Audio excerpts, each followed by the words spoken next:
Now that you've designed your first integration on the Alloy embedded platform, it's time to implement the embedded SDK in your app. In this tutorial, we'll take a look at how to do that. To make requests against the Alloy embedded API, you'll need an API key. We use bearer authentication. Note that this API key should only be used on your backend to make secure requests to the embedded API and should never be exposed to users. We'd recommend securing them using something like AWS Secrets Manager.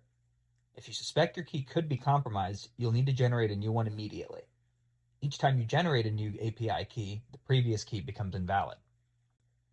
To generate your API key, let's navigate to Settings, then select API Keys. You'll notice that you have two keys, one for your dev environment and another for your production environment. While you're building and testing your integration, we recommend using the development key. This key will allow you to create dummy users which won't appear in the production environment. When you're ready to go live, remember to swap out the development key for the production key. Now that you've copied your API key, let's make our first API call. Before interacting with any integrations, you'll need to create a user. In Alloy Embedded, the user object represents the end users who will be using your integration. In other words, a user on your platform should correspond with an Alloy Embedded user.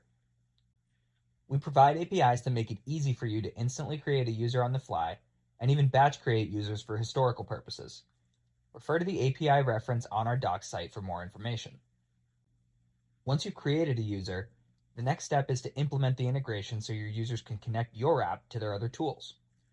To do this, you'll make a call to the getListIntegrations endpoint using the snippet in Alloy docs and pass along the user ID generated from the createUser endpoint. This endpoint will return a list of currently active integrations for a given user.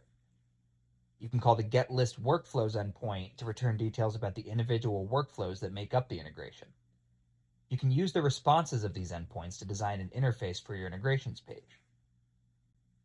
Now that you've ensured that available integrations will be listed, you need to give users an easy way to authenticate apps and activate them.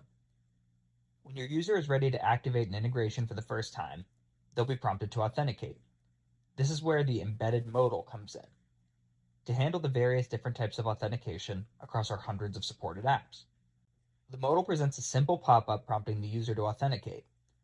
Alloy simplifies the complexity of OAuth, redirections, rate limits, securely handling keys, and more with our embedded modal, so you can sit back and focus on what you do best, building your product. To securely authenticate the modal, we require you to generate a short-lived JSON web token on your backend, which when passed to the front end can be used to render the modal with our Frontend SDK. To do this, make an API request to the getUser token on your backend. Pass the user ID, and the request will generate a JSON web token. Note that these tokens are user-specific and short-lived, so you'll need to generate a new one for each user you want to render the embedded modal for. Use this JWT in conjunction with our Frontend SDK's Alloy install method to render the modal. Once your user has authenticated their app via the modal, the embedded modal closes and your integration will be activated. As you can see, the process of creating and releasing an integration to users is quick and painless with Alloy Embedded. You can also further customize beyond what you've seen here today, using our APIs to fully brand your marketplace and create a native experience. In the next video in this series, we'll show you how you can use Alloy Embedded to manage your existing integrations. Everything from logs to error handling to regulatory compliance. See you then.